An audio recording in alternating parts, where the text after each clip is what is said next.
Welcome to This Week in Marymount Warriors Athletics here on MarymountSports.com. My name is Jason Griefer. We are joined, as always, by Marymount Athletic Director Tom Nurl. Tom, good to have you here with us. I know we were talking before we started recording. We were kind of trying to keep folks on their toes for folks who watch this podcast. You're trying to come from a different location every week. Kind of give us the grand tour of the Marymount area. Last week, of course, we were from the softball field. This week, we're in the office. Can you kind of give us an idea of where we may reminate from next week, or are we going to kind of just say that as a surprise? I'm thinking we're going to be at Fairfax Field next week. Okay. Or maybe in Kuzal Stadium, depending on what the day's activities are. Depends what game we have that day and what facility needs to be prepared for. But yeah, so we'll see. Try to keep you on your toes. Okay, so another reason to stay tuned here each and every week here is for folks that watch this podcast there. So as I said last week, you were coming to us live from the softball fields where you're actually putting the chalk down on the lines. And based off of the result that came in this past Monday against Indian Hill, I'm wondering what you put down on the line, because I'm looking at a final score here of 21-20. Your team beats Indian Hill this past Monday, and this has been as wild of a start to a season for a softball team that I can remember. We talked about some of the results last week. The big wins over Clark Montessori and St. Bernard, the big loss to Taylor, two big losses to Taylor, who's an excellent program, and then Wyoming, and then you come back with this football score on the softball field. What did you do or say on that softball field after our talk that led to this with 41 runs scored? I wish I could take the blame for that, but I take no credit. I take no credit for the results. And actually, thanks to Indian Hill, we moved the baseball and varsity game to Indian Hill yesterday. The Saturday and Sunday range are a little bit much for us to get prepped yesterday, so we played up there. So we were the home team on their fields, and our girls went in there pretty confident and a little bit overconfident, and they would build 6 and 7 run leads, and then they would be down 4 and 5 runs, and so it was a very exciting game to watch as their two fields are side by side, so you could stand in one spot and watch both games. And we just kept coming back, and I think I made the comment in the first inning that the last team to bat is going to win. And we did. So, good for us. And, offensively, we're a lot better than we've been in the past. Defensively, we're a lot better in the past. At times, our pitching struggles. And like we said, with baseball and softball, it all starts with pitching. And so if you can eliminate the walks and the hit batters, then you can compete. And so that's where we've been.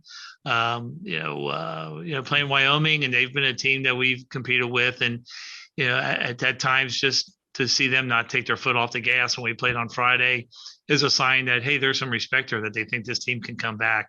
And we've got some girls that can play. Just watching them yesterday, we got Keziah Pearson.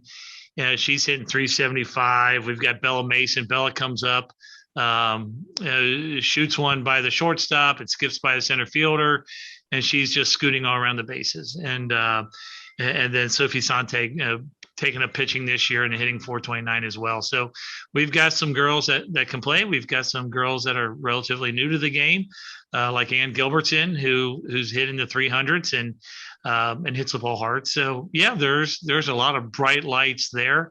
They're at Country Day today, and we go back to Indian Hill on Wednesday. So we're hoping that we can string a couple together here this week. Going back to your coaching days in baseball, when you see or watch a game like this that winds up with 41 runs combined, are you cheering it on, or is it driving you crazy to see this much offense going? That tells you everything. You love offense, but you don't love the other team's offense, and so you want your pitching to shut them down. For the fans, it's fun. It's like a football game that's 42 to 40. It's fun for the fans to watch the track meet. but as a coach, it's maddening. And so for me to watch yesterday, it was fun. And as I kept telling one of our players' dads, I said, "You swing the bat, you're dangerous." Joe Nux always said that on both sides of the field. So it was a fun game to watch. Like I said, there wasn't a lot of bad defense in there. It was just girls hitting the ball and girls making the play, and actually a fun game to watch. And so hopefully we have a few of those coming up now on the schedule. Let's switch gears. Let's talk about your baseball team. You alluded to it just a moment ago. Looking to salvage a split with Indian Hill coming up after a not a 41 run game against Indian Hill the first time out. Wind up 6-4 the final there. So it's continuing to be kind of an up and down season thus far for the baseball team. In your estimation, and talking with the coaches, well, what do you think is missing right now from this team that's preventing them from putting a win streak together?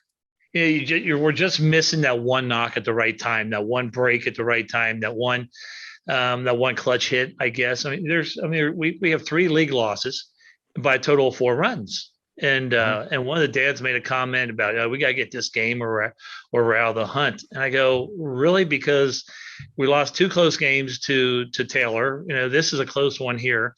People are going to knock each other off. It's going to be a typical good CHL baseball year where the winner may have 5 losses in the league.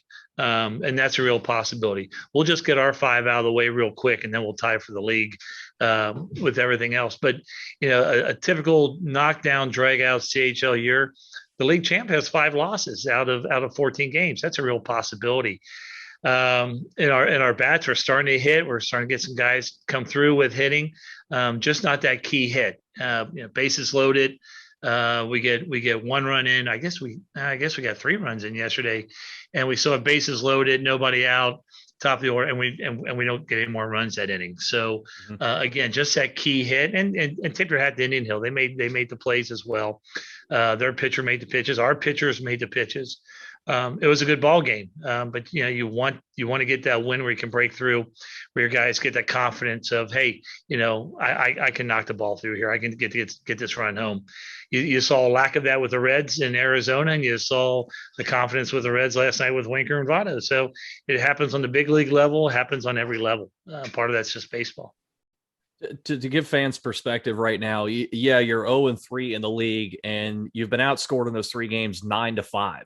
So, yes. I mean, there's a lot of positives to be taken from that. Yet your offense, as you said, just haven't got the timely hit as of yet. There's still a lot of baseball left to be played, but also your pitching staff's only given up 9 runs in 3 league games. I have to imagine that's also pretty encouraging going forward, despite the fact that we're still looking for that first league win.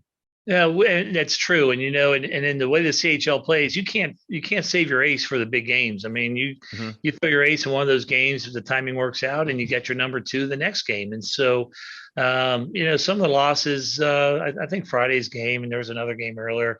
We just went out. It's going to be a staff outing. Everyone throws 1 inning. And so you don't ride the hot hand. So there's a couple losses on the schedule that way. And pitching limitations in high school, you almost have to do that so you don't burn somebody up for the week, on their pitch counts. And we're going to start getting this weather now. We got washed out a couple of times last week. We're just going to start getting into these schedules where we're playing 5 games a week, and guys are going to get into routines. Andrew Glassmeyer, he's smoking the ball. I think I saw somewhere he's hitting 550. Napolitano's hitting close to 400. Quinn Benner's pitching and hitting. He's hitting close to 400 as well. Plus he's getting it done on the mound. I think 14 innings. So guys are going to start. They're going to start getting their grooves right now. 4 games scheduled again this week. Games on the weekend. So yeah, we're going to get there. We played through the rain on Saturday. We were fortunate to play on the turf fields at the Reds Urban Youth Academy and get a win there. So we're going to start things. Things are going to start settling down, and hopefully that timely hit comes through. Keep in mind, folks, as we go along, and Tom mentioned just a moment ago, this is a grinder of a CHL league. Anybody can beat anybody on a given day. We talked about the run differential for your team. Taylor's sitting at the top of the league at 3-0 right now, and they've scored a grand total of 6 runs in those 3 games. So that goes to show how good these teams are and how narrow the margin is on any given day as well. Yeah, it's a very competitive. The CHL across the board, it doesn't matter the sport, is a good and I'm going to say a small school league. And I'm just going to say small school because we're not Division I, Division II. Sure. It's a good league. It's a good league across the board. We don't necessarily get the notoriety, but like we proved in the fall, there's some good soccer being played. There's some good basketball being played. They're across the board. It's a good league. Yeah, it really, really is. Let's talk about some more fine play in the league. Let's talk about your tennis team here. Pretty big week coming up here. You've got a CHL trifecta coming up here with this week with Wyoming, Indian Hill, and Finneytown. Everybody knows about Indian Hill. We've talked about that here on the show before and how dominant they've been in the league for seemingly forever thus far. So we'll set that one aside. I'm wondering how important you and the coaches feel the matches are against Wyoming and Finneytown to try to get those 2 wins in particular, going into the midway point of the season here, because we know what you're going to get from Indian Hill. You're going to get the best of the best with Indian Hill. How critical are those other 2 matches to try and get into the win column?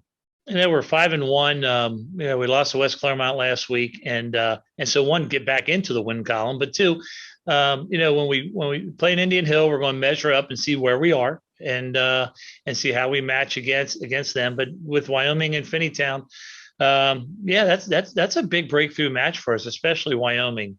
They're always towards the top of the league in tennis, and we think we're there this year. And so let's get this one under our belts today. Let's see if we get W, and maybe we can pull some magic at Indian Hill. You never know. That's why you play the matches. You just go out and you play and you give your best, and hopefully your best is good enough that day, and you come out with a W. So that's what we're going to try to get. And the boys are going to have a good day to play tennis today. It's over the Marymount courts, and so we really like to see them come through. They're really doing a nice job as a team, and a lot of good individual efforts. Let's see if we can get this one. We'll dig a little bit deeper into the Indian Hill side of things. For fans that don't know, we also do a podcast with Indian Hill's athletic director, Brian Phelps, and he's talked before. He talked on our podcast with him last week about their tennis program, with the dominance they've had in the league, but they also look at it from in a bigger picture. They're looking at this year and maybe any year as with a state championship in mind, and not only as a goal, but as an expectation. And I'm wondering, on your side, since you have a team in your league that has an expectation to win a state title, how big of an advantage can that be for your team once you get to the postseason, knowing that you've already seen potentially the best of the best the state has to offer? Yeah, I mean, you have to go through them, and that's why I said my earlier comment. That's going to be a good measuring stick for where we are, just to see, if we go out and we get swept 5-0, and we don't take any of the individual matches. We won't take any of the games, and then row. We got some work to do. But if we get up there and we can go, we can take them to extra sets. We can take a couple sets. We can pull off a couple matches. Who knows what happens? You get the win. Then we know where we are, and just we got an idea of, as we look to the Coaches Classic, as we look to the postseason, that hey, we can do something here. Let's just see how good we are. Let's move on and let's talk about your track and field teams. As we talked about last week, a busy week this past week with the Madeira invite and also the Coaches Classic there. Take us through how you saw those events go for your runners and your field athletes there. How are they feeling coming out of that and heading to Indian Hill this week? Yeah, they have the relays today, and they're really excited about going. The feedback on our team is really strong so far. We didn't. Last week was basically our first week of meets because we don't run over spring break, and there wasn't anything the previous week, and so we go to Madeira last week, and then we go to the Coaches Classic. So we knock out 2 of them in the first week, but the early returns are good so far as we go in.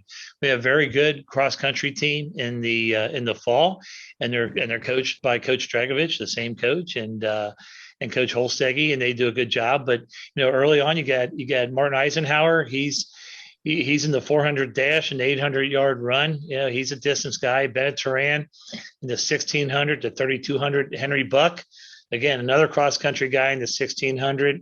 Sam Beeler and Andrew Chen in the 3200. They're all towards the top of the league in the league times, and so they're off to a really good start with us. And our relays that we thought were going to be really strong last year are strong so far in the 1600 and the 3200 relay. Again, got some distance guys getting out there. And then you got Griffin Wilner in the high jump. So a lot of guys putting some points on the board. I know we mix our lineup up a lot in these early meets we don't send everybody to every meet. We kind of mix it up. We're running 2 meets a week. And we're going to let them work into shape that way. So they're off to a good start. And I think by the time that Taylor rolls around the league championship, we're going to hear a lot of these same names, a few new ones as well, taking some medals in the league meet. Let's move on. Let's talk about lacrosse now, and let's start with the boys first. We'll get to the girls here in a moment because they're on a heck of a run to start the year. Boys, not too bad thus far as well. Did have a 3-game win streak come to an end over the weekend against Louisville St. X. Always a very good program in the Commonwealth here, and now we look at a schedule that gets very aggressive this week as far as non-conference action goes. Let's put it that way. You've got slated matches with Elder, Bishop Watterson, and now Cincinnati St. X, the Bombers, coming up this week. It's a pretty big week, pretty big test you're going to get a real good idea of where your program stands coming out of this week. Do you feel that way? Yeah, we will. And, we knew going down to Louisville St. X, a perennial power, as you said, in the Kentucky State Championships. But this is kind of the grind week that Coach P always puts together in his schedule. GCL teams, Elder and St. X, just that big Division I mindset that they bring in. St. X with a couple of lacrosse titles under their belt. Bishop Watterson, who's a team that we've seen in the regional finals before, and that we like to compete with. That's going to be an interesting match on Saturday because that one's going to be on grass, and we have a lot of activities here at the stadium, so we're going to play them on grass down at track and field. So that'll be an interesting contest in itself. But yeah, there's a couple question marks. We've got a few athletes that are banged up right now that aren't in the lineup. A couple that have returned that we're still waiting for them, like some other athletes to find their groove. It's not still early in the season, but it's not late in the season either. So it's a good time for them to come through. Max Tepe's already shown what he has with his scoring. He's got 16 goals. Bowden Gall, feeding everybody with 14 assists. McLean LeMay, pretty well assisting people as well. And Luke Brenneman in the goal. We've been rotating 3 goalkeepers, and Luke's getting the lion's share of the duty right now with 33 saves. So those are the defense is what we're going to have to see, especially after Louisville hung 17 on us. We're going to see our defense come up and play strong, but this is going to be a good run. Jeb Lindell's in that mix as well with his defense. We've got 3 games here where it's going to tell us, where we are, and we think we're in a pretty good spot. And the Elder games here on Wednesday, attendance is wide open again. So hopefully get the crowds back, get the students back behind them, and have a good week for the boys. We'll be keeping an eye on that. As you said, that can really go a long way setting the tone for the rest of the season and going forward here.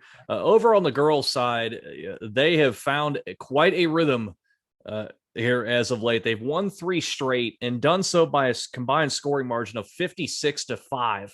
So not only are you ripping the ball into the net, on the defensive side, you're not giving anything up as well. What is clicking so well for the girls that they're putting out this kind of dominance thus far? I think our defense is that good. Obviously, our offense is too, because we scored a lot against Loveland in the opener as well. But our defense is pretty strong. Got a lot of good athletes back. We're trying to find our niche as well. You're going off your schedule from 2 years ago with what teams had. Everyone's had that year off last year. So just trying to find out what everybody has. But our girls are playing well. We've got a lot of them playing the sport, as we mentioned in earlier podcasts. We got 42 of them out there, which are numbers that we have not seen in a long time in our program. But we've got good athletes doing good jobs. I mean, Marley McGowan is leading the team in scoring with 16. You have Piper George leading the team in assists with 8. Caroline Solar's winning the majority of the faceoffs, which is what so much in a girls' game. Someone gets a face-off to go down the field, they score, which is part of the success as well. But this is going to be a pretty good mix for us this week as well. You've got Sycamore coming in tonight, which is always a local power. We've got the big rival Indian Hill coming in on Thursday. We're going to have a big crowd for that because the soccer team's getting their rings. And then we turn around on Friday and Saturday and go to Columbus for 2 games with Watterson and Olentangy Liberty. So a full week for the girls. A lot of varied competition this week. You hate to keep saying the same things if we're going to see where we are after this week. But yeah, things stiffen up a little bit for us this week. Well, and also to that point, we talked about it, just a moment ago with the boys and the gauntlet they're going to run this week. You mentioned the 2 home games that you've got with Sycamore and Indian Hill coming up. Obviously, the soccer honorees, so that'll add some extra juice to it. But as you said, with Watterson and Liberty, those 2 are on the road, and it begins a stretch in the next couple of weeks. 6 out of 7 on the road, and that 1 home game in the between is against DeSales at the beginning of May. So. Do they sense maybe an added bit of importance here with these 2 home games to get these 2, knowing they've got a really difficult non-conference schedule coming up, and the majority of that is going to be on the road? I don't know if we look that far ahead. Realistically, Coach Ferry does such a good job of keeping the girls focused, and so these are big opponents, and you can't worry about what you have in May. I mean, it seems kind of funny we're talking about May already, but you just take it one game at a time, and win this one, then we'll think about Thursday on Thursday, and he's done a really good job about that. And it's just like eating an elephant, one bite at a time, and all of a sudden you're done, and the job's out of the way. So that's how you got to approach this, and hope everyone stays healthy. So just looking for a good week when we talk this time next week. And we here at the podcast are just happy to be here. Hope we can help the ball club. Absolutely. Before the good Lord's willing. Hey, before we jump into it, we kind of skimmed over girls track, and so two good performers there, and the girls team is off and running as well. But Lily Bauer, our distance runner from cross country as well, lighting things up in the 1600, and we also got Jordan Rodriguez making noise in the 100 hurdles. So it's not just all boys going on there, and there's a lot of girls that are working their way up to the league standings as well. And we'll have more to talk about them as we get into next week. When you see the results come in like that, and when the 2 teams see the results come in from the other side, how much camaraderie is there between the boys and the girls when they look at the other side and see that somebody else is climbing up the leaderboard, somebody else just posted a PR? What's that inter-team relationship like between the boys and the girls in that instance? I think there's a lot, because the boys and girls train together here. They have the same coaching staffs here. Mm-hmm. Your distance runners are out running distance together. And they both are good on their side of the ledger. So I think there's a lot of camaraderie. I think you run into sports like cross country and track, and they're kind of the same, but they're different. But then also swimming, where you have the longer meets, you have the training that's together. They're all in the same conditions. I think there's a lot of camaraderie with that, more so than there would be with boys and girls lacrosse or baseball and softball. I just think they're together more, and then they pull for each other. They really celebrate each other's success. So really, really good to see, and really fun to watch them sharing that together.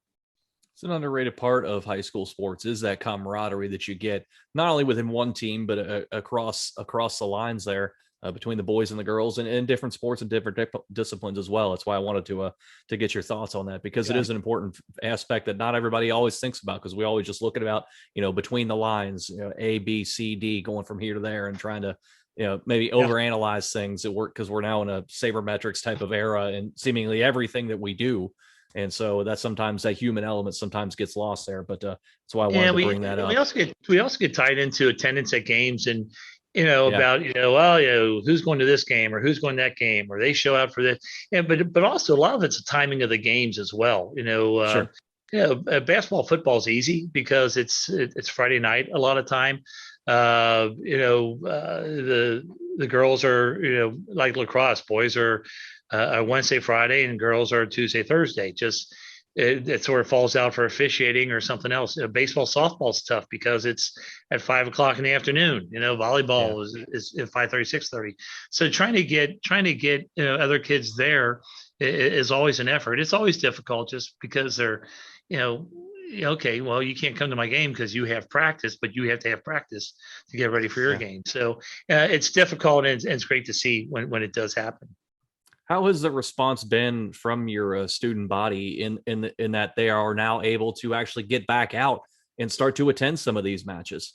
Yeah, it's been good. As you go to the baseball and softball games, you see people in their lawn chairs and spreading out, and you see a few students at each of those games. But then you come to the lacrosse games, and you see the kids coming up to the games, and they're back in the student section. And I commented on that last week. Mhm. As the kids were coming in for a boys lacrosse game, it's like it's just so good to see them. We've had crowds at games, but it's just so good to see the kids there and hear them, even with their goofy comments. Sometimes it's even good to hear that, and it almost feels good to say, "Hey, knock that one off," because we're back in business, and this is what we're in business for. We're in business to help promote the kids' activities, for the kids to have good activities. But we're in business to work with kids, and Yeah. we've really missed that over the last year, and it just feels so good to Mhm. have it back. So yeah, Yeah, yeah, no doubt. If it certainly can make a positive impact on the kids on the field as well. Just absolutely. Yeah, having that sense of somewhat normalcy yeah. back into things. Before we wrap up this week, there was another story that it's now out there that I wanted to talk about. Kind of get your thoughts on here. Want to talk about a long time and a valued member of the Marymount lacrosse programs, but also the community, and that's a longtime coach, Graham Harden. Folks in Mhm. the community know who he is, know what kind of coach he was for the lacrosse team. For those that don't know, he's been fighting ALS, Lou Gehrig's disease, since August of 2016. So we're going on 4.5 years. Still able to come out to games now and provide that warrior spirit, provide that inspiration. And now one of your players on the boys lacrosse team has decided to try and give back and help out Coach Harden, given that Coach Harden has given so much of himself to this program, to the programs here. First of all, tell us about Coach Harden, the person he is, maybe something behind the scenes that fans may not necessarily know about, and then the effort right now going on by one of your players to help out Coach Harden with all the medical challenges he's facing right now. Yeah, Graham's he's always been a very visible member of our community, and very positive in the lacrosse community. He was an All-American at North Carolina, and then he and his family live here. His two daughters and his sons have come through our program, but Graham, for the longest time with Coach Peterson, and even before Coach Peterson, had been an assistant coach in our high school boys lacrosse program, Yeah. coaching youth all the way through. It's just his knowledge of the game is just beyond anything else that we find. And so, and he's always been the guy that can tell the players, this is what you need to do. He can be honest with them and forthright, and they accept his criticisms of their game because he also doles out the compliments of the games.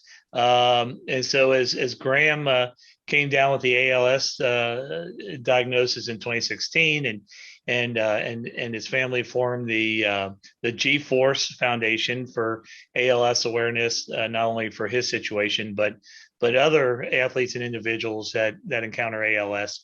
Yeah. That this thing has just grown, and the community has shown great support for Graham, but also in that time frame, as Graham was an assistant boys coach, Coach Ferry stepped aside for a couple years. Graham was an assistant coach for 1 year, and I believe he's our head coach for 2 years. And then as Coach Ferry stepped back in, and the disease took a little bit more out of Graham, he Yeah. continued to be an assistant coach for the boys and the girls teams. And then the first year that he returned as the assistant coach for the girls team, they win their first state title. So the boys have 4 under their belts, the girls have 1. But Graham's always that guy, very positive on the sidelines. Just he was a member of the EMS squad in Terrace Park. Just working on that, and so to see him battle this and still coach was very um, was quite an example for our athletes to see day in and day out, and for him to continue. I mean, because you can shut down, you can go away. How you handle adversity in life defines your life, and he certainly didn't need this to define his life, but the examples that he's shown us going through this battle just is just amazing. And then for one of our current players who was coached by Graham as a freshman to come through and to set this up, it's a face-off challenge, and for every face-off you can make a donation just on the year, or you can make a donation based on every face-off that Seth wins. Contributions made to the G-Force Foundation. He's just meant so much, and we were really fortunate for Scott Springer to come out on Saturday or on Friday and do the story on Seth, and then also follow up with Graham's story. Scott was really is just really taken in with Graham and his story, and Graham continues to battle. His family continues to battle because it's just not a single person battle, and the community continues to support him. I think Scott quoted me on situations that you have in the life on the day of the AD that would come out, and you sit in the office and emails or phone calls, whatever. You go, well, what a rotten day. And then you go out there and you'd see Graham, coaching our athletes, and he goes, "Hey, how's your day?" And I'd say, really, my day's fine now. You just see the example that he's providing, and it puts things in perspective. But we're really fortunate, and I don't have the link now. It's on my Twitter, MonAD, if you'd like to see that, or the story that's been in Cincinnati.com on last Saturday, if you'd like to donate to that cause. It's on the website is pledgeit.org. It's called the G-Force Face-Off Against ALS against Seth Green. Started this up. The goal was to raise about $5,000 to help out with Graham Harden's medical bills. And I checked it late last night, and there's already been almost $11,000 pledged to help out the Harden family with this. Lastly, before I let you go in talking about this, when Seth decided to take this initiative on and set this up to try to help Coach Harden out, as we talked about, giving back to a man in Coach Harden who's given so much of himself to the Marymount community and the lacrosse program. What was your reaction when Seth put this together? Well, he had actually put it together and then kind of notified me that he was doing it, which is fine. And I just thought, wow, just another example of our kids at Marymount on how they get involved, on how they pay back, on just the things you don't always see, on the day to day that you don't see just watching games, and just for someone to put this together. And as you said, the goal was $5,000. It's at $11,000 now. The people responding to the posting on our Booster Facebook page, people with no connection to our school, reading the story and saying, "Hey, I want to make a donation." It's just phenomenal. It's overwhelming. Yeah.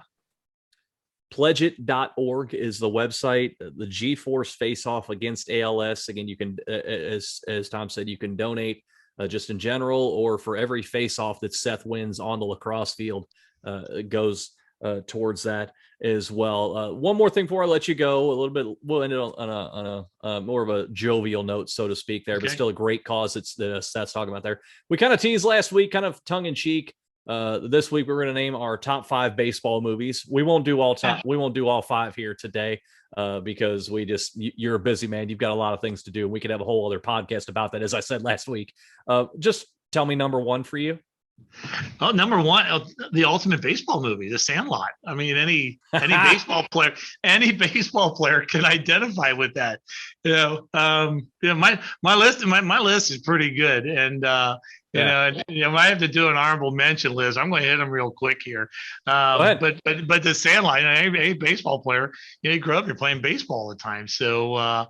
There's some, you might say Field of Dreams. I don't know if Field of Dreams is for me a real baseball movie. It's a movie about baseball, but I don't know if it is. But coming in at fifth, I got a tie between but between Bernie Mac and Mister 3000 and Angels in the outfield. It could happen. And so those are my number five.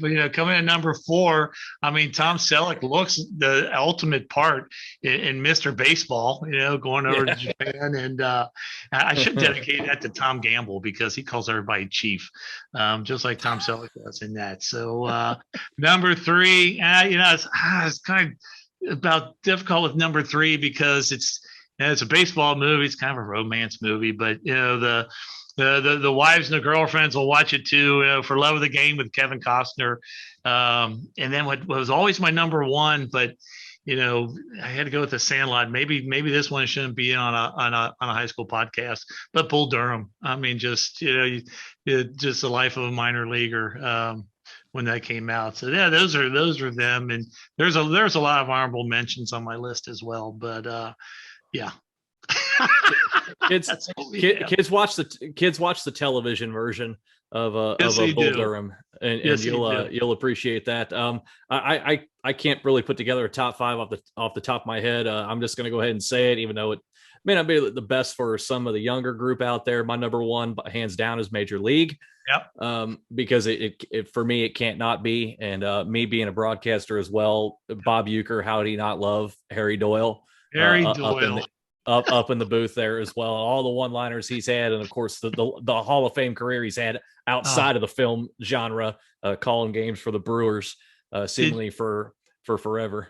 Did you listen to Marty's last week, 2 years ago when he was broadcasting, and the Brewers were in town, and they had Uecker and Marty talking, and it was I think it was a Thursday night game, and they just went on. He was going to stay in there for half an inning and stay for the whole game.